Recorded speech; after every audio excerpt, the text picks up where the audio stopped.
third day of Startup Mahakumbh 2025. My name is Sahil Bajaj and I'll be the host for the day along with my co-host Mehak Dhawan in the house. I'm overjoyed to see so many bright faces. The past 2 days have been incredible, of fresh ideas and brilliant insights that light up India's startup scene. So can we please have 3 cheers before we begin Mahakumbh 2025. Hip hip! Hip hip! Hip hip!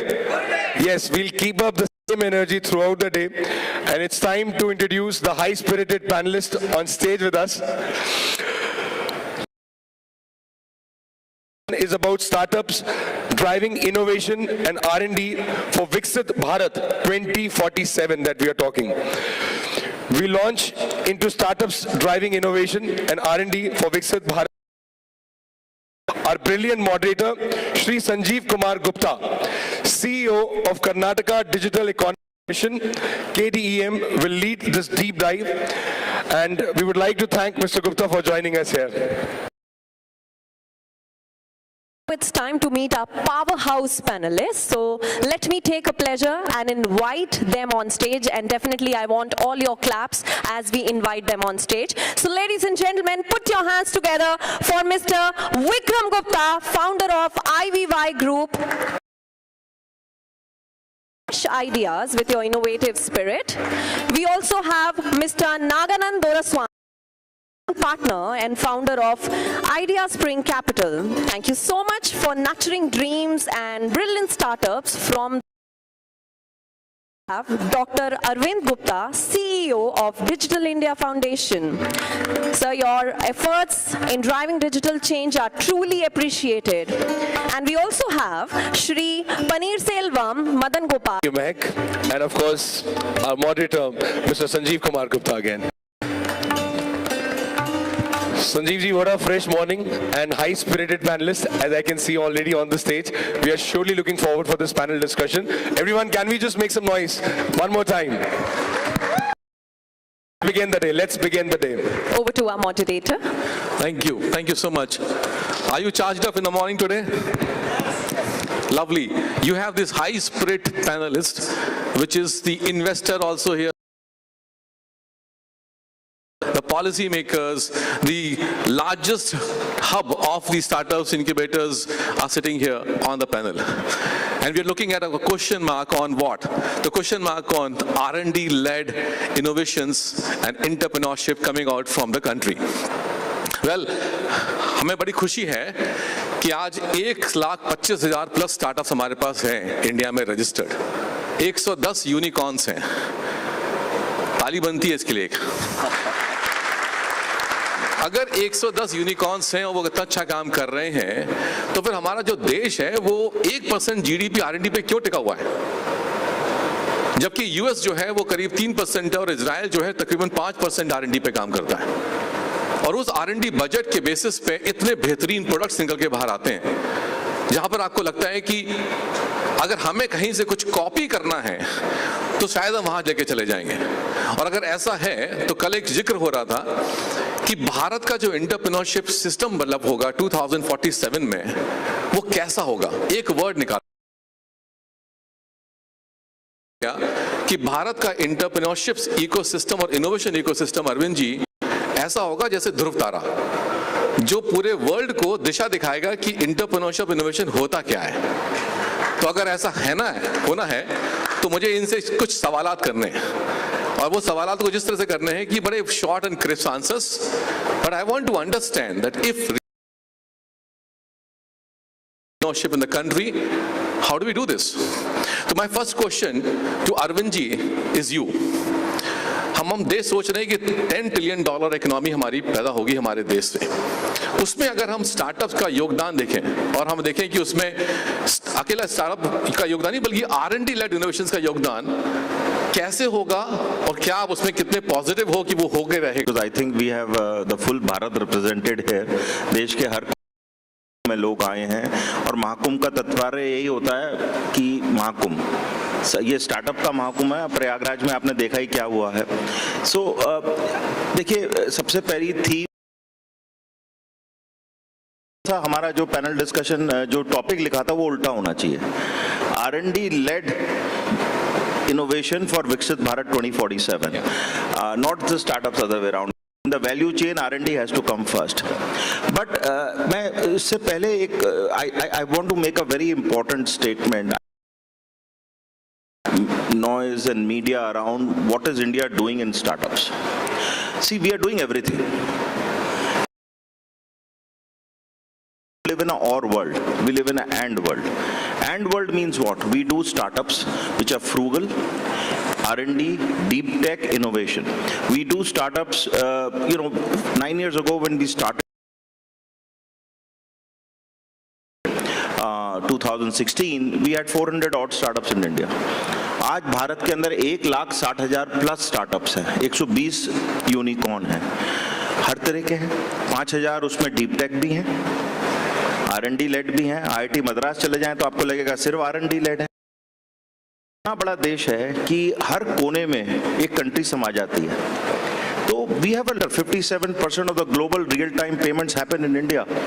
We are the only country in the world where UPI, ONDC are being fronted by the global giants, whether it is Meta, Google, Amazon. They all change gears. Honorable Minister ने भी ये बात कही। उनका क्या तत्पर्य था? What he wants to communicate is we should applaud ourselves. We have gained a lot of capital. We have gained a lot of skills, mentorship, and talent. And a lot of capital has been generated by the success of Startup 2.0. Keep building on round 1, but also focus on round 2. And in round 2, you change gears. And here, deep tech, R&D-led startups also need to play an important role. The number from 4,000 should become 100,000. Wow, excellent. Thank you Arvind ji. मुझे लगता है कि अगर 1 lakh deep tech talent deep startups पैदा होते हैं हमारे देश से, तो फिर तो ये टॉपिक डिस्कशन ही होगा। उसके बाद फिर तो ये होगा कि बताओ कि उसमें आईपीएस की कितने निकल रहे हैं, उसका कमर्शलाइजेशन कितना हो रहा है। अब मदन गोपाल जी, इसमें आपका क्या विचार होगा कि $10 ट्रिलियन इसमें कितना निकल सकते हैं लोग? इन ट्रिलियन डॉलर्स में बताओ आप मुझे। I think, Sandeep, if I can just go back one step and share, you asked me a very, very pertinent question. Why is that R&D spend so low in the country? I think it's low, but more than what startups can do, actually change of a little bit of a mindset from instant. We are living in the world of instant gratification, right? I think instant success, instant growth is what probably driving a lot of young startups today. If I were to kind of look at saying if the startups can look at little bit more deferred gratification, deferred success, and build for long term, that will drive them in the R&D led, product led innovation, which can actually change the way great companies come out of Indian startup ecosystem. I think we have to congratulate ourselves, in building a phenomenal width. 160,000 startups in the country is no less feat, but we have built amazing width. Now it's time to build depth, right? It's fundamentally strong, sustainable, product-led companies that are coming out of India. I think that is the change is to see every founder. I know I've interacted with founders in the last 5-7 years, and every founder has a product idea and a product dream, and they will do services for cash flow. Got it. Right? Over a period of time, what happens is the services business is the real, they keep the distractor from the product-led business, right? They kind of keep this going and it grows, and sometimes they lose. They say, okay, इसको park कर देते हैं और हम services में focus करते हैं क्योंकि वो instant cash flow company को दे रहा है. That temptation is what I would urge the young founders and entrepreneurs to resist and in focus and invested in the product-led innovation and product-led R&D-led company. That will change the whole perspective, and that's where organizations like Startup Hub comes in, where we are here to facilitate you with certain amount of patient capital, certain mentoring support, ecosystem support, and that's where we are very keen. So don't eye of your product dream and the product idea for some short-term cash flow stay. That's where the change happens. अगर headline बनाना हो मुझे कल की news की, तो अरविंद जी और आपसे एक निवेदन है, 10% GDP कंट्रीब्यूशन आएगा 2030 में by the startups ecosystem players in India. 2030 में? अगर ऐसा है तो आप ये बताओ कि कितना ट्रिलियन डॉलर्स जो है वो R&D लेड इनोवेशन आएगा? नंबर 2, संजीव जी, आप जैसे मित्रों के कारण already India is aspiring to be $1 trillion digital economy. Correct.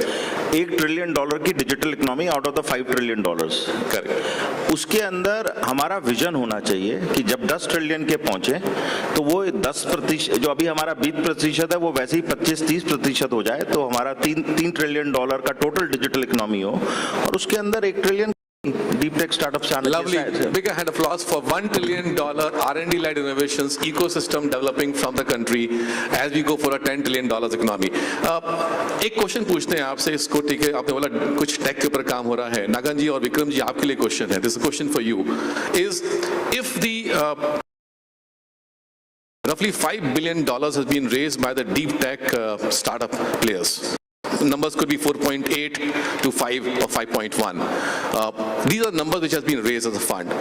What do you see that in coming years, which are the sectors, which are the areas where you will find the really innovation on R&D based product development is going to happen? Which are those fields? Which are those sectors?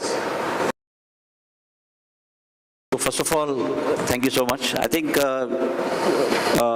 जो energy मैं यहाँ देख रहा हूँ महाकुंभ में, it's mind-boggling. And I've been visiting all these stalls, and it's amazing to see the quality of startups. So big congratulations to the government. Arvind ji obviously is part of the organizing committee. I mean, he's behind this whole thing. So thank you so much, Arvind ji, for this thing. And I think big congratulations. So I think that's a big thing.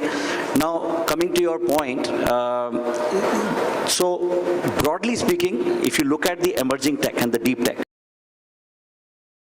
seeing a few areas which are gaining huge traction.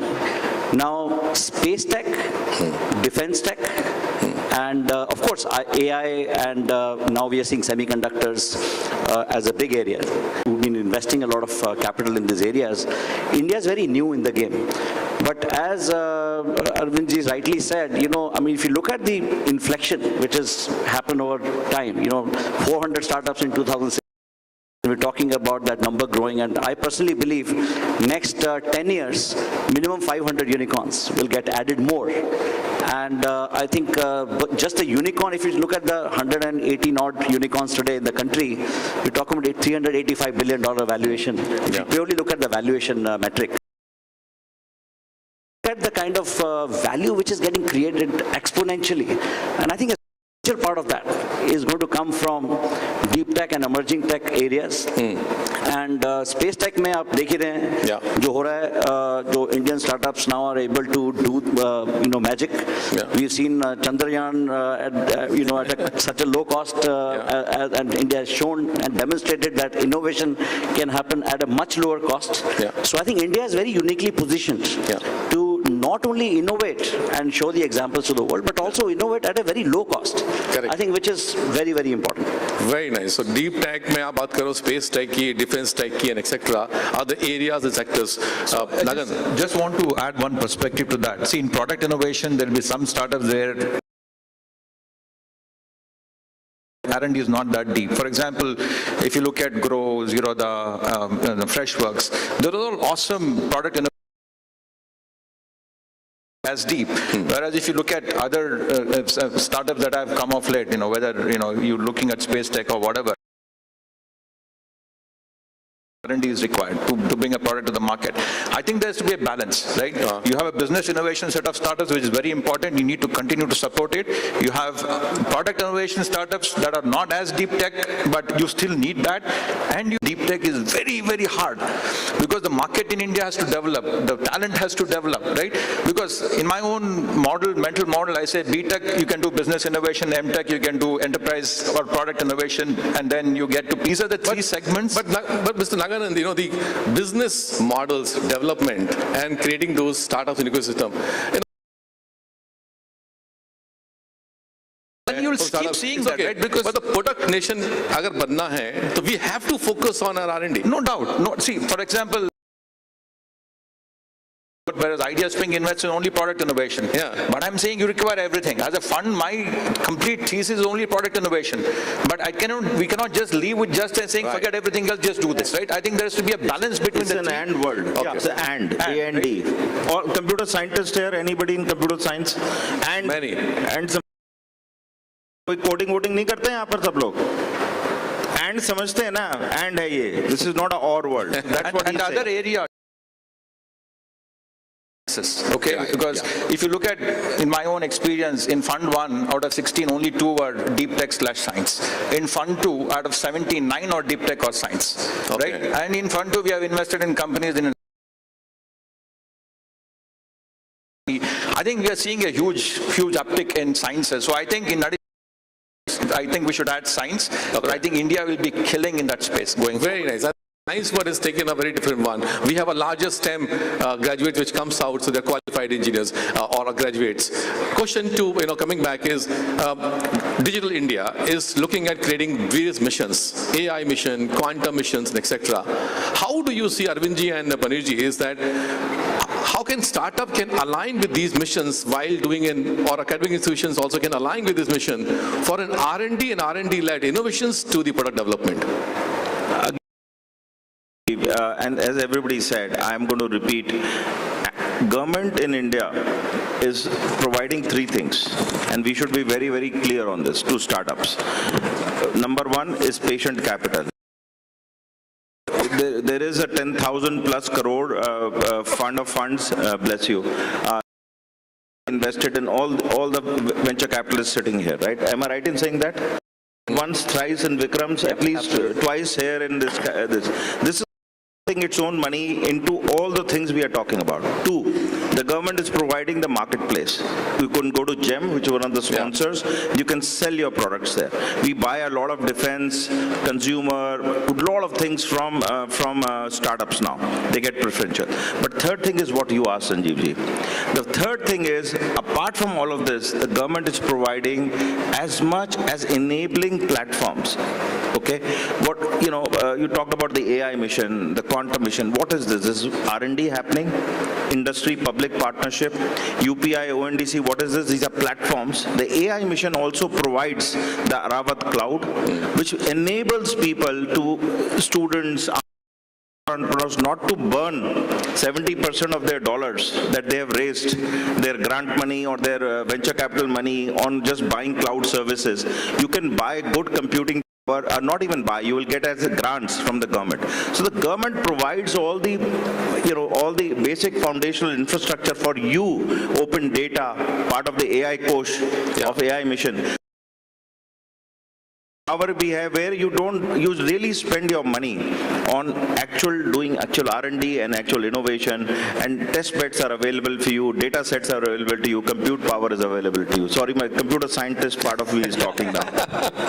Panirji, quickly, any remarks? Yeah, I think Arvind covered pretty much all of it. I think a couple of things to add. I think the most important part is the infrastructure network. I think being part of MeitY also has a number of center of excellence focusing on the different parts, IoT or product engineering, material science. I think additive manufacturing. All of this is available in terms of center of excellences. There is infrastructure.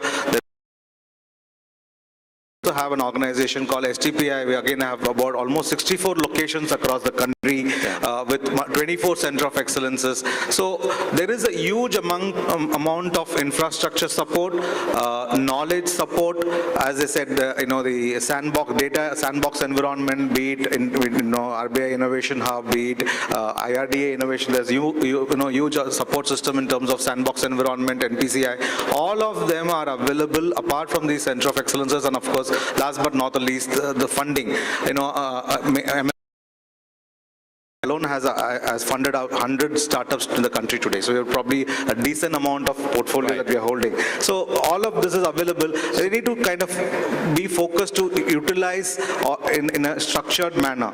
That's so can I understand that missions which has been set up, center of excellence which has been set up, a across the country, and startups, you need to now reach out to these organizations and leverage the computing power, the funding, the grants, the other stuff which is mentorship available, to see how you can do for R&D innovations. So I pass on this message to the larger audience that this is what you're trying to say. Okay, Nagaraj, you have been seeing the world, you've been traveling across the globe as well, obviously for raising fund, but also looking at the innovation which is happening around. Developers, let's say assume we have a great amount of product line, but the global competition is really becoming a us, right? So if a person is coming out for an R&D based innovation, what do you think that the global competition will be a challenge for him or her, or a global competition can give him that we can build up and clarify this dark cloud of global competition for an R&D product lines coming out? So I think you'll always competition, right? That is given when you're in startups, because otherwise it's very hard. But if you look at US and China, that kind of investment has gone over decades. It's not short term. It's been happening for ages, right? We are in the infancy in our journey in terms of deep tech, because we didn't have it in our DNA to. But signs are encouraging, but you should have the patience. This is a decades-long journey. Right? It will take us another decade to get to where we have to get to. It is not going to happen overnight. Because in this case, deep domain knowledge, deep technical knowledge, and most importantly, deep capital investment is required. Right? So this problem is not a... As a country, we have to solve it, and we have to bring technologically advanced products to the market, startups to the market. The startups. In addition, one thing we also need to do is how can larger enterprises focus more on R&D labs? If you look at US, one of the key advantages they've had is not only universities, but large enterprises also focus a lot on R&D. And I think that's an area where India has to progress more. Because the translational research happens either through institutions or through large enterprises. And we need to focus on those and build those things. So, is all I'm going to say. But this be patient is be patient for the investors as well, Vikram? It is.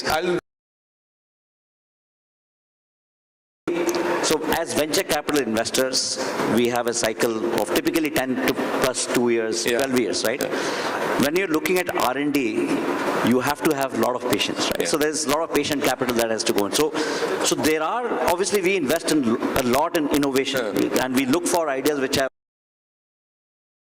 that initially the capital is going to go into innovating something new, and then over a period of time will create value.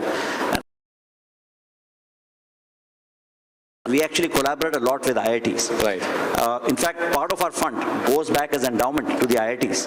And we believe that kind of patient, I think if we do more and more such participation from the venture capital side, from the private investment side, I think a lot of innovation can happen on. You don't have the money, you don't have the capacity, and these are hard products to sell, unlike software where you can sit here and deploy. Because you need on-ground. The Indian ecosystem is developed to buy these products. For example, aka defense. Defense is going to play a very ecosystem will evolve, because those are the biggest buyers, and without a buyer, there is no ecosystem. Correct. So one thing I just want to let you know is, which are looking forward for investors like you to come for investments into an R&D. So my humble request from you and to the larger investor community is, there are many other institutions across the country which are deserving one. Please look at them as well.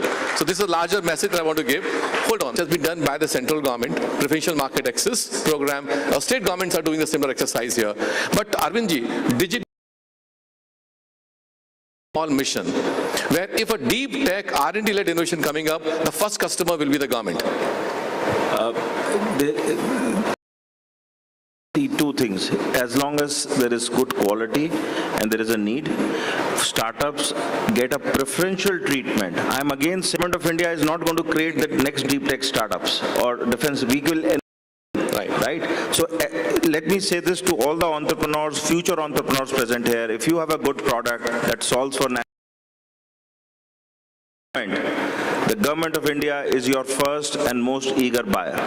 Very good. And I can assure you that not only the Government of India, but the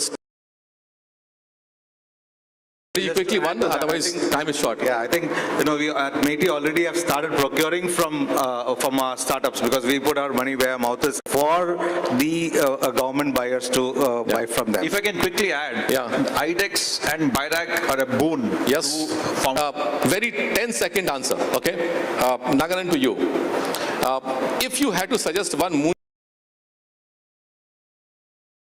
R&D, what will be that one policy reform you'll say? Policy to make India a technological nation. Okay, great.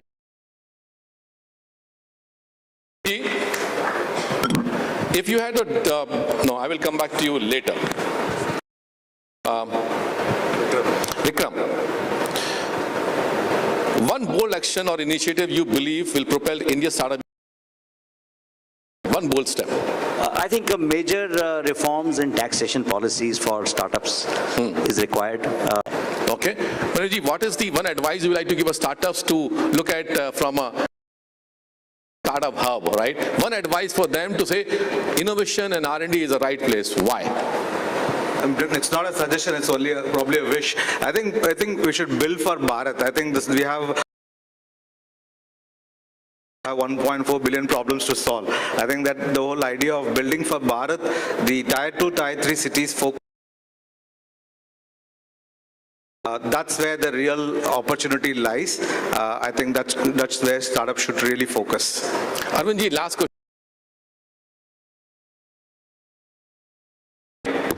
कैसा होगा? तो from an R&D led innovations की point of view से वो कैसा होगा? There is no if, first of all. There is no if in that. Bharat 2047, a global guru that we have always asked ourselves to be.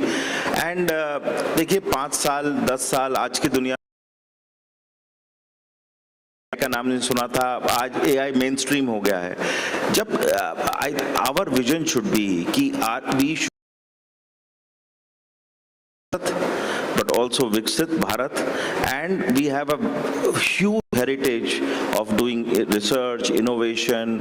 It's our cultural DNA, and when we reach there, to your mission, that we should be, 30%, 25% R&D led society and a culture of that.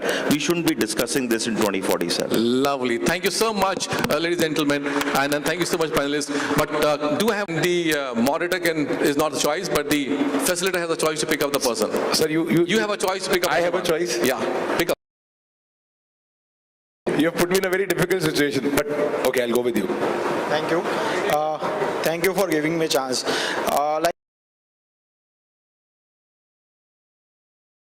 Business solution, but like I have already. We can't hear you. I would like to develop. Question short, 30 seconds. Sir मुझे एक ऐसा platform develop करना है जो B2B में credits delay होते हैं या नहीं पैसे आते हैं तो उसको सॉर्ट आउट कर सके. मेरे पास बिजनेस आइडिया रेडी है पर मुझे कोई टेक्नोलॉजिकल पर्सन नहीं मिल रहा है जिसके द्वारा मैं उसको सॉल्व कर सकूं. मीटी स्टार्टअप हब में पहुंच जाइए, आपको सारा आंसर. हाँ, तो मुझे उनके पास पहुंचने के लिए. I got an answer. You got an answer. मीटी स्टार्टअप पहुंच जाइए. Perfect. Sir, participation काफी ज़्यादा है. There's a lady here. Yeah. Hi, Manish Panchal here. Very simple. In fact, yesterday I had some discussions with your team also. Do we have, say, Google, Amazon to ठीक है flip, but Google and Meta types something from India because China is able to. I think it's high time we need to have our own stuff. So we are all depending on Androids and stuff like that, iOS. Arvind ji, quickly. Number one, India is a democracy, China is not. I never compare India with China.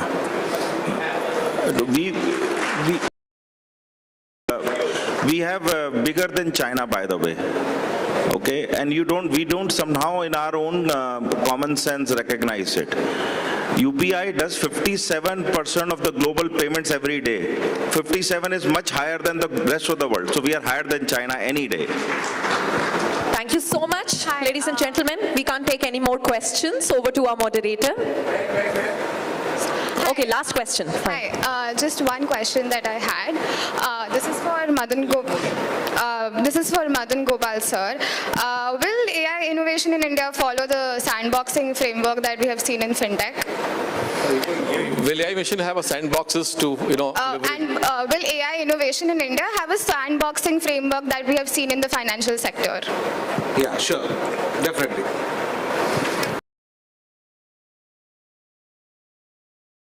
Panelists for your views. I want to say thanks to my research team who has given me these questions to frame. Thanks. So Chetan and Vakya, thank you so much for helping me out. Big thanks to all our panelists, high-spirited panelists for sharing. Sanjeev ji, I want you to felicitate all our speakers on stage with us. I request our team. What an enriching panel discussion it was. So once again, a big thank you to Mr. Vikram Gupta, Mr. Naganand Doraswamy. Thank you, sir. Thank you so much for joining us here. Ladies and gentlemen, I'll request you all to please take your seats. Photographers, the audience can please be seated. Please settle down, everyone. Nobody is supposed to come near the stage. We request everyone to please be seated. Everyone to please be seated.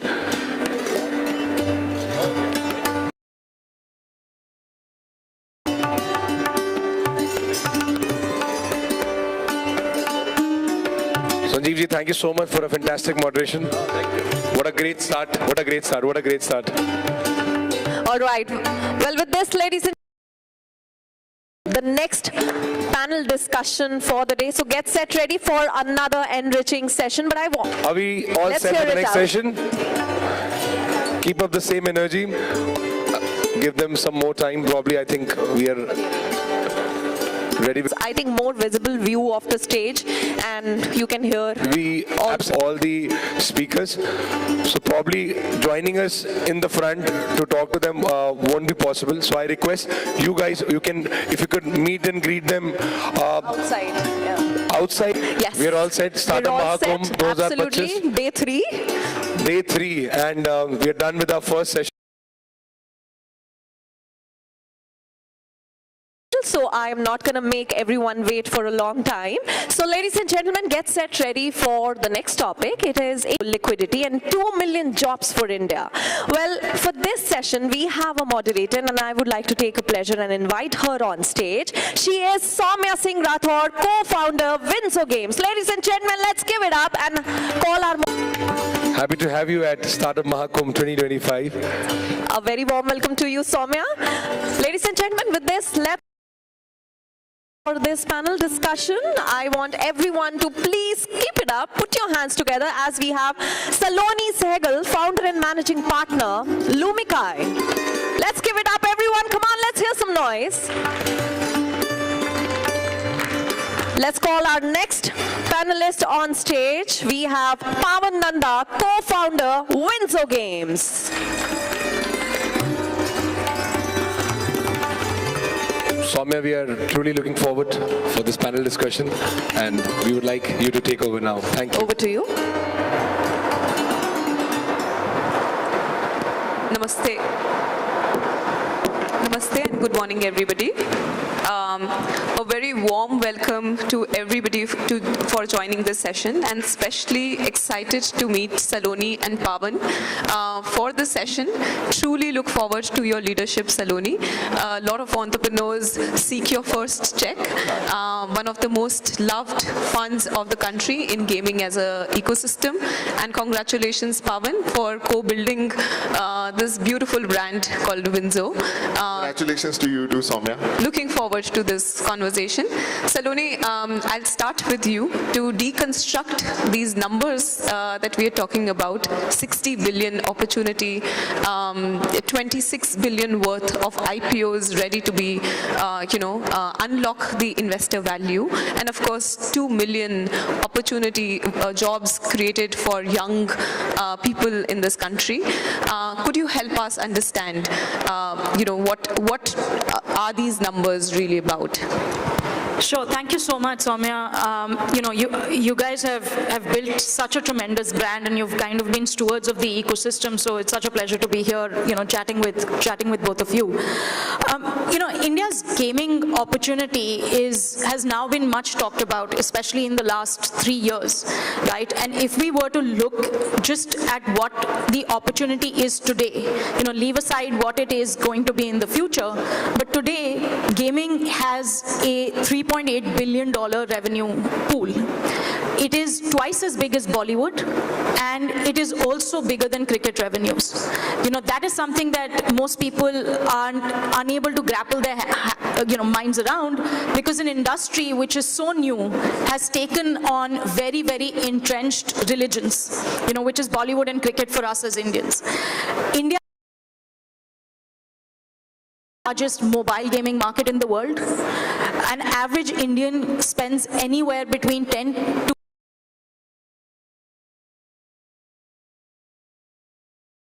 An average Indian consumes about 30 gigabytes of data a month, and the most interesting part of it is that I think what has been much talked about is that it's become an entertainment. We're seeing engines like Unreal power Hong Kong airport to simulate passenger footfalls.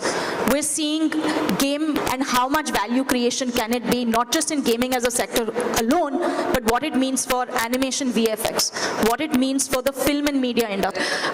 Today we are also celebrating one of the winners of Startup Mahakumbh, physical facility involved, and we felt that it was a deployment of gaming in healthcare.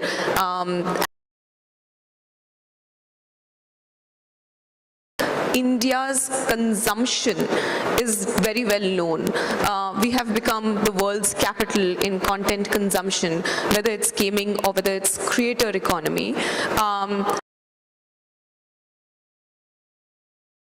Thought we are carrying forward from the last session, the Google of East. Can there be a large gaming company as a Google today? Absolutely, and I think that's part of your mission, right? And the way you guys have built the business. You guys started with leveraging micro communities, local influencers. You're also spending a lot of time with young developers. I'd say kind of pricing that, let's say, some of the larger tech platforms in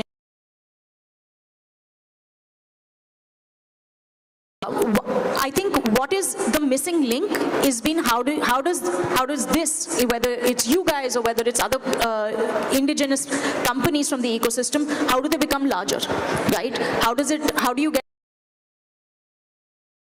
tech giants? And that it's absolutely right. India is not a China, right? We build, and especially our companies have competing with the Goliath in the room. So you're much more capital efficient, you are much more persistent, you're much more tenacious, simply because you are up against a much larger incumbent, and you have to take that on a daily. That an Indian founder has is completely unprecedented. It's not present in any other country of the world. Domestic companies, unlike that of China, right, where they were insulated about what global best looks like, and hence to get their loyalty is even a harder challenge, which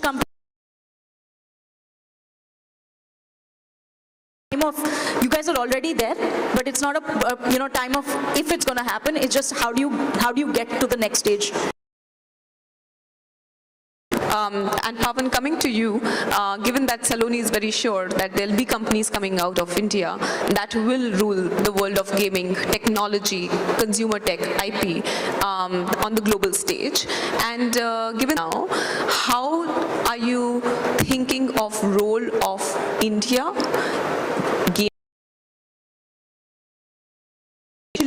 role of export? Do you look at role models globally that would have done this and would have become one of the largest contributors of the local economy by playing an important role of export on the global stage?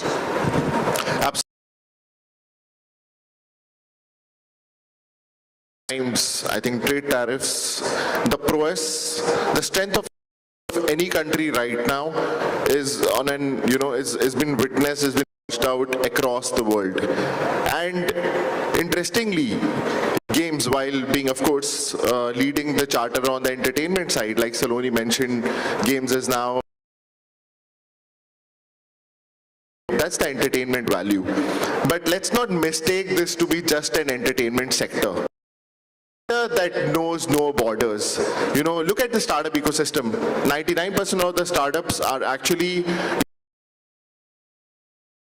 the side where, you know, people operating in the form of applying technology on the top of operations, applying brick and mortar, much harder to export. But look at games.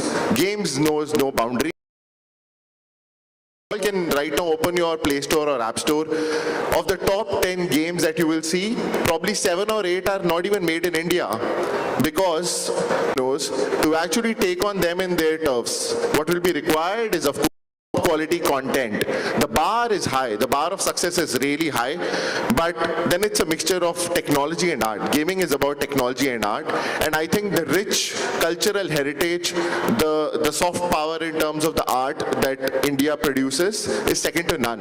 Talking about technology, I don't even want to go there.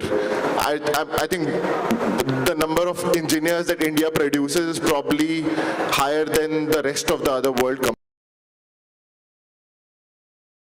So can we not have that bar where we are able to generate gaming content that can not just compete but beat Global West, the top gaming titles in the world? I think if we are able to do that, then there is absolutely no reason not just we'll be able to claim our home turf where the top 10 games that you will see on your Play Store or App Store will be of the top 10 app stores could be actually made in India games, right? And we have examples of that.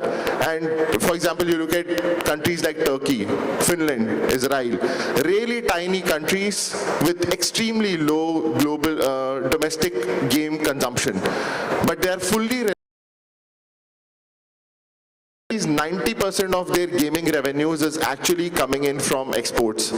Israel, you take companies like Playtech, like Dream Games. Finland, of course, we have all played games of Supercell or Rovio. 2 to 3% of their GDP. And in India, we have already started seeing those footprints, right? If you see companies like Moonfrog, Play Simple, I think Gameberry, there are already companies which are already securing upwards of hundreds of millions of dollars in from international markets, all in the form of exports, and it's only going to be, increase from here on. We at Winzo are extremely big believers of that, and therefore, as the global gaming playbook is going to get sorted, there'll be more and more companies, and there'll be a lot more export coming from gaming for India.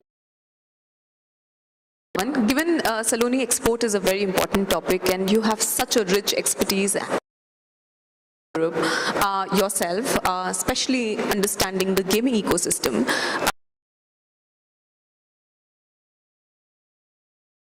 Very, very small domestic demand-based countries such as Finland, Israel, Turkey. Great exporters of games to the extent that some of the biggest taxpayers of the country are gaming companies. It's a model for us that when we launched Lumikai, that was a book that we wanted to see. Today, global gaming is an industry which is bigger than music, it's bigger than movies, it's bigger than sports media, it's bigger than television media rights, right? And there are a handful of countries which have essentially contributed to that. You've had countries which are obviously the smaller markets like Finland, Turkey, Israel, but there have also been giants like the China market and the Korean players and the Japanese players. And there have been certain playbooks that all these countries have seen. That is something that deeply applies to us.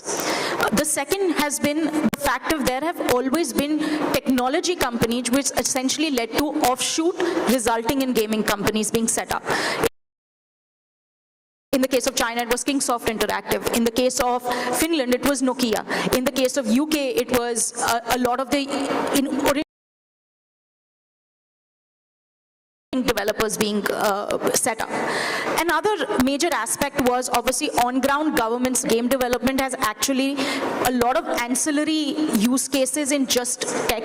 And the last, I think, was the fact that these countries were English speaking. So especially in boundaries, right? You will, whether it's a game being played in Japan, it can be translated to the rest of the world, and we see that with Battlegrounds Mobile India now being very popular. However, I think the bigger unlocks for us as we look at entertainment in India, we already have I'd say all of us in the room, we probably knew there was Doordarshan, right? It was state-owned television. We were consuming state-owned content. Satellite happened, Star came, we started seeing a lot of American content, right? We probably grew up watching Beverly Hills and all of those kind of shows. It took about 5-6 domestic production houses to emerge. Balaji came, Z came, SL came, and we started building mass market content. Circling now, for every Patal Lok and Family Man, we have a Game of Thrones and a Queen's Gambit. For every Marvel and Avengers, we also have our domestic films that we watch, right? We have a Bahubali for that. Now, is that something that will happen for gaming? 100%, right? India, far and wide with films, with media, with our celebrities and film stars becoming, very, very loved across the world in gaming, simply because the industry is very young. It has been hamstrung for capital, particularly risk capital, and that as a fund, as for companies not just building original IP for the global markets, but also for the India market. That's a big unlock that has to happen, right? Because there is plenty of supply, and we as a fund at 200 to 300 product managers, technical leads, PMs across some of the large games media companies, and if they think about building, we want to be their first port of call. So unlocking entrepreneurship and unlocking that entrepreneurial talent is going to be very key for us to be able to not just export domestic industry, which is very deeply important, right? Because our domestic market is large enough to sustain outcomes. We have seen which is India's largest social entertainment platform. It has 100 million users, 2 million daily active users. They run about 100,000 led, right? This is a company which did not exist 3 years back. It exists today. So are these stories which are going to be exported to the world? Right? But we have to understand that it takes time.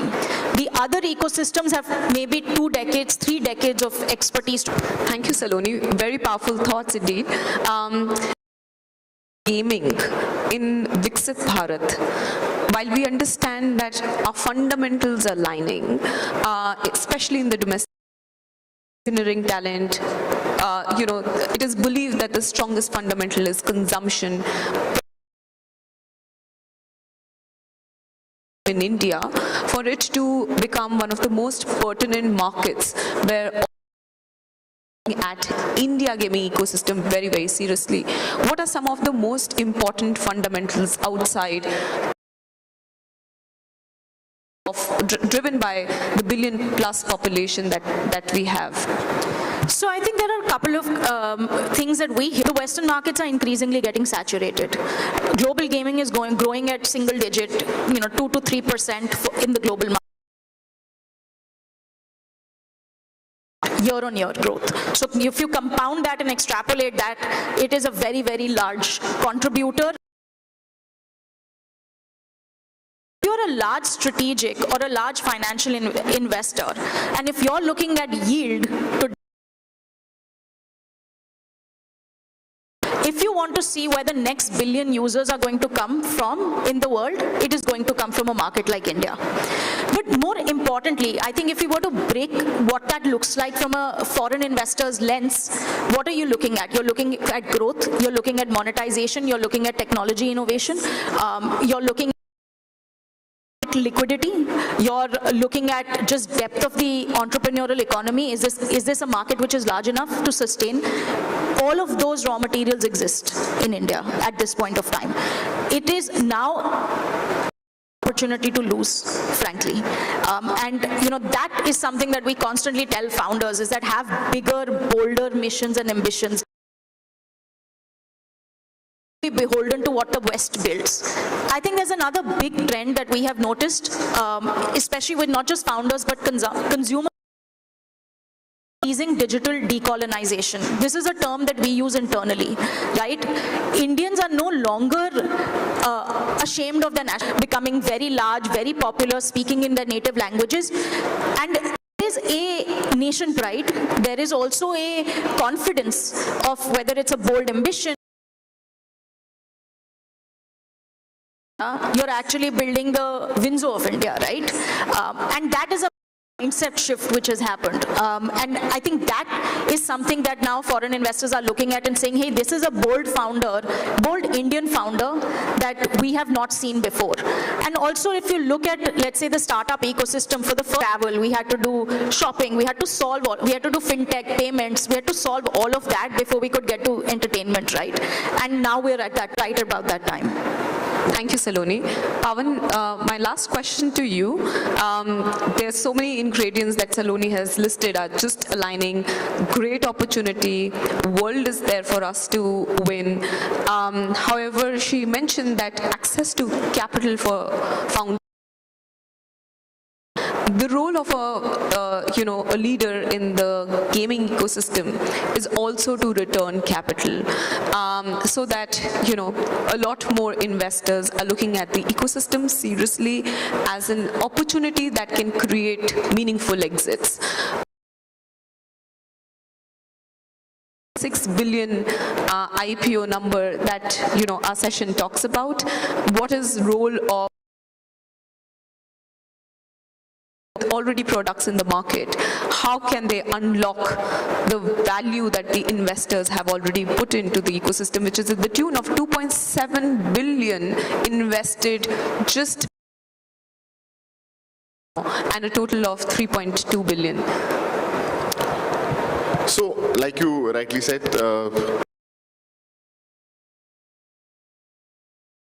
dollars of capital raised. Majority of this capital is coming from foreign institutions. Majority of these foreign institutions are common investor capital pool, which fuel the entire startup ecosystem. They're at the cusp of, you can say, have gained unicorn status, which are at the cusp of going public. Cumulative valuation of these 5 companies, Nazara is special because of 2 reasons. One, it claims dominates the highest P by E multiple by any gaming company across the world. In FY22, it was at 250. In FY24, it was at 150, still the highest for Nazara. Of course, kudos to the team and their very well diversified portfolio. They have all kinds of business models in it. And over and above that, it is the promising India growth story, right? Like Saloni mentioned, taking note of the India growth story and want an exposure there. And if you look at these kind of P by multiples, the $3.5 billion worth of market today will lead generating about $26 billion of IPO value today if they go public today. And all these companies are growing in the top line, are profitable, rich, healthy, IPO ready companies ready to be flagged off. And as they here to about $9.1 billion by 2029-2030, this investor value will also swell to about, and that kind of investor value when get created will only be flowed back into the Indian startup ecosystem. So it's a strong flywheel. The investors will get their money back, they redeploy more their capital in other startup ecosystem, and of course more gaming companies. Companies will generate massive gaming mafias that will of course lead to generation of another 500 gaming companies, again come back into the market, and that is the flywheel that we're talking about. The thing that I want to mention is to take on the Indian market, and I'm ready to take on the world market. That's very exciting. Saloni, just because as entrepreneurs we spend a lot of time, speaking in the the exit clause. How real do you think is Pawan's vision on IPOs or taking on and becoming a global benchmark like Nazara, an unlock of FDI, which is now entrepreneurs who are now building today? You know, I think that's a question that, as an investor, you spend a lot of time thinking about, right? Is exit, and it's essentially liquidity, whichever a sector is, because that's what determines an investment decision, right? I think fundamentally, the biggest macro India's population is under 25. 5 years before this, they were not in the workforce. Today they are. And if you see the reflection, a young stock investor saying that, hey, I want to see stocks, and in the India Internet Index is a great indication of that, is to say, hey, I want to see stocks which I resonate with in my daily life. A policy bazaar, I want to see a lens card, which are brands that I interface with on a daily basis. That is similarly why that. Interactive media and gaming is fundamentally a very liquid asset class. And we did this, delivered exits to early stage investors. Over the course of the last 7 years, early it is not a well-known fact, but it is actually one of the most profitable liquid sectors in the market, which has actually given investor exits. 93% of exits in this sector happen via M&A. This is because there are large global strategics, there is a new market, there is a new product, there is a new platform, there is a new demographic. It is not possible for the larger players to build that fast and be that adaptable. We are backed by some of the world's largest media and gaming companies from Japan, Korea, from the US and Europe, and all of them have very different acquisition thresholds. Some tell us, hey, we want to see companies at $500 million to $1 billion of scale. Some say, hey, show us assets at $1 billion to $5 billion of scale. That is all tremendous value creation on the table. And as an investor, I know that the next 10 years are going to look very different from the last 10 years. Thank you, Saloni. And thank you for the organizers. We can take Pawan, but just as we always have a conversation with Saloni, we come very inspired. I'm hoping talk about acquisitions that can happen in the sector too, and create how Tata created a Jaguar story. We create another story of how. I think he wants to have a question. Thank you. All right. Thank you so much. And our panelists. Ladies and gentlemen, let's put our hands together. Thank you so much. Well, stage for the felicitation. Sahil, let's have you on stage and call the dignitary. Thank you, Pawan, for joining us here. I request Shri Sanjeev Ji, Joint Secretary, DPIIT, to please join us on stage to felicitate.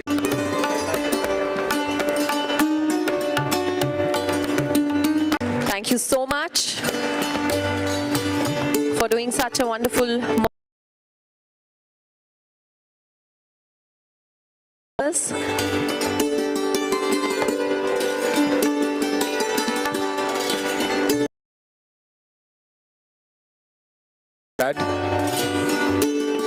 Totally gearing up for the next one.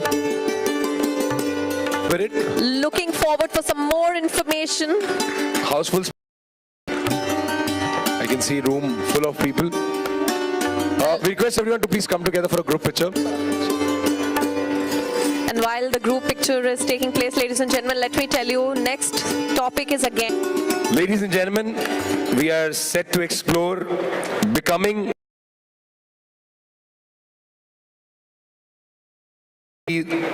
our next session topic. Our insightful moderator, Mr. Suresh Narasimha, TG Sitharam, Chairman AICTE. Your dedication to education and industry growth is truly inspiring. And with this, welcome back, sir. Looking forward for some more informative session from you. Over to our moderator. Over to Suresh Ji. Okay, talk of the town for last 3 days has been what's the innovation edge India has, right? So all of us are following up on Twitter, all the discussions and all the excitement, all the debates that are happening around ability of India to innovate. And this is the, this is the topic that we had decided lot before the controversy got started. I think we'll do justice to why we believe India can be India is a great opportunity. Before starting, let me ask you deep tech ideas in a year. How many of you think India generates 1,000 ideas? How many of you think India generates 1 lakh ideas? And how many of you ideas? Okay, that's what I wanted to. Right, so Professor is going to talk about it. I don't want to do that. India has around 2,000 incubate, 10,000 applications each year. Any investor will get between 2,000 to 3 tech ideas, right? So as a deep tech, we just heard a session where very confident young India has arrived. Innovation councils have been established. Quite a large number of them are quite active. Okay, close to Ministry of Education's Innovation Council, we organize many progression hackathon happens in the world. Very organized hackathon, 51,000 team at midnight of those sessions is mind-boggling. See, forget about solving problems of the young people, young nation of India. So for me, it was such a surprise to see, because such an energetic collaborative learning, experiential learning through this, and create large number of Smart India Hackathon winners. What they do is at the end of their the course program, whatever they're doing, for such young people who want to pursue their innovation to the next level, called productization fellowship. You might not have heard that year 1, we will also extend this for year 2. And it is also given for group of 4 members. You can align with some very large programs are available. We also run a program, I would like to tell you, 70% you will be doing things. But end of 2 years, most of them, almost 90% of them, actually oriented projects are a gaming or technology usage in this in the coming days. So friends, I think Amrut Kal is here. It's a golden time. I think programs to start with. What are the programs? What is the scale of innovation that you have seen before we come to the question? Again, I think, if you look at after multiple journeys, and all I need to do is to walk into an engineering or walk into a poster presentation of some of the colleges, and your battery is fully charged. It makes you feel extremely committed back to doing what you're doing. I think 35-50 years to kind of fuel the growth of innovation in the country. Having said that, it's also important to realize that it is a registering company and seeing it through as the next step. So that's something which is very, very critical in the real world. So that's something, and to facilitate that, sir mentioned about the program from AICTC side. Sir, I am happy to say a program with the outlay of almost 490 crores, and of which significant amount of that is kept aside for 10 to 15 lakhs as grant, not funding, pure grant. It's not an investment.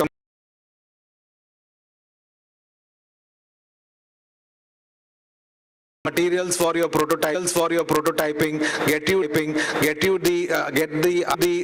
the idea into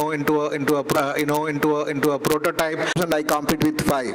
The amount of funding that is available, the amount of encouragement that's over from the student entrepreneurship, get back into the innovation. Sir, if you want to know what are the ideas that are there are more than 8,000 ideas in AI that he has captured in an amazing book that he has written, right?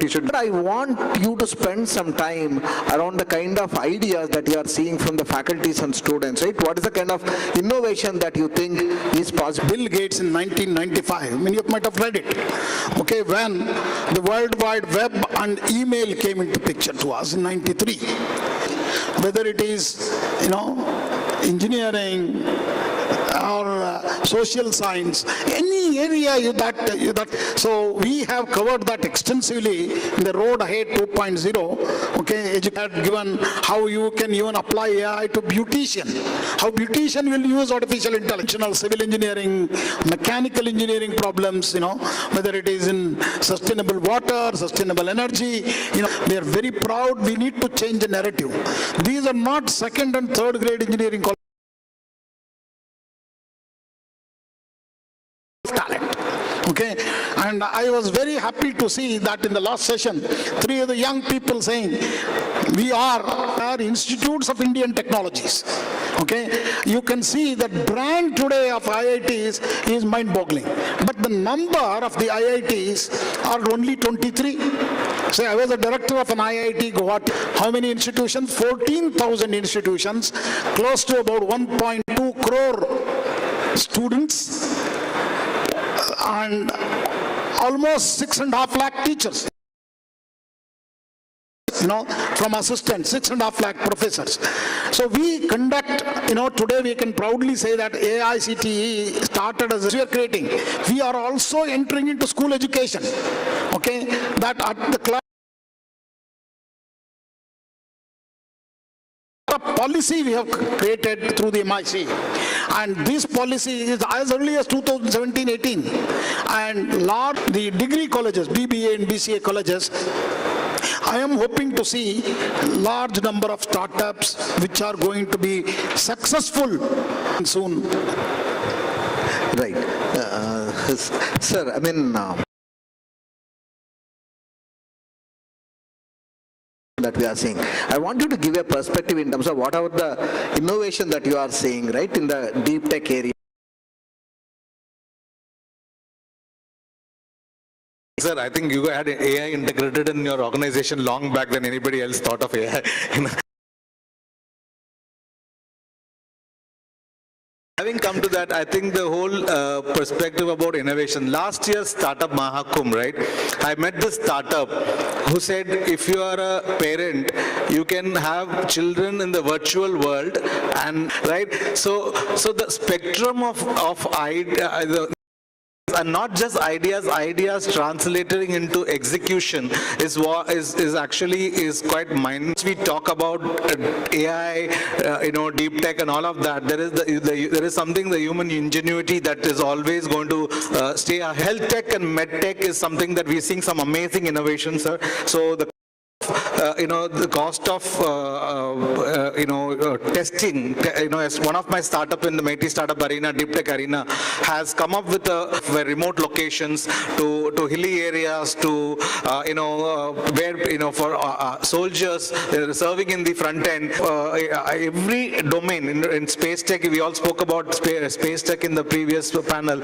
Every possible domain there is innovation, but we can also serve to emerging countries in North Africa, in East Asian economies, where it's not much of use, right? So we kind of push our innovators. Our is available for you to license. There are a lot of startups that are available for you to acquire, and the opportunity. Sir, I think we'll run out of time. Right? As a parking thought, I want to just tell you, how do you, I'd like every one of you to embrace this opportunity and take. I just want to keep it very simple. Be part of the solution, right? I think the entrepreneurs are simple, innovators are simple. Solve a problem, create value, make money, and create wealth out of it. I think that's the equation. Market, it just wants you to think bigger and think better. Best of luck to all. And Professor Dr. Sitaram.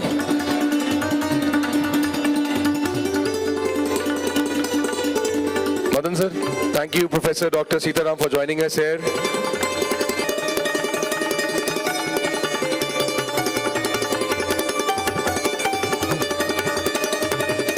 Thank you so much. And regulatory frameworks impact startups, and what preparing our stage for it. As you can see, the speakers already on partner economic growth, KPMG, will lead this important discussion. Big hand for Mr. Bhasin. Mr. Bhasin, a very warm welcome to you at the Startup Mahakumbh 2025. I hope you have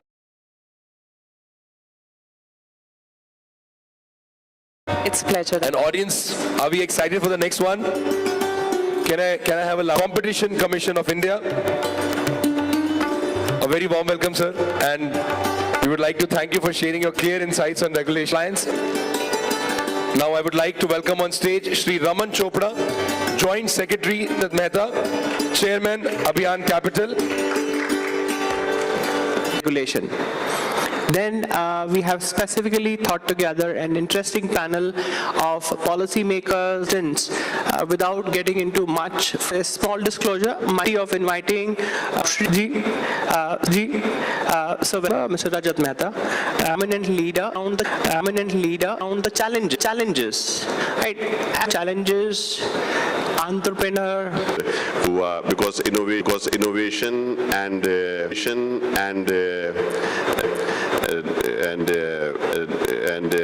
regulation, or we can see from the last by the language to understand us. What happens is that even the procedures also have been simplified, just to ensure that tax administrators, we are there to complement the entire. And a lot of changes which have been brought in the last 10 years have been just a result because the stakeholder system, how to make its ecosystem more vibrant, more robust. Mr. Chopra, I understand that tax is one of the revenue sources. Small industry and maybe some turnover based and very dynamic on this. They've set up bodies. The CIM actually addresses सरकार का नुकसान हो गया, ये नहीं है. It is absolutely not to be seen in that perspective. We've already seen for all startups, apart from because that was a practical suggestion which came from the startups.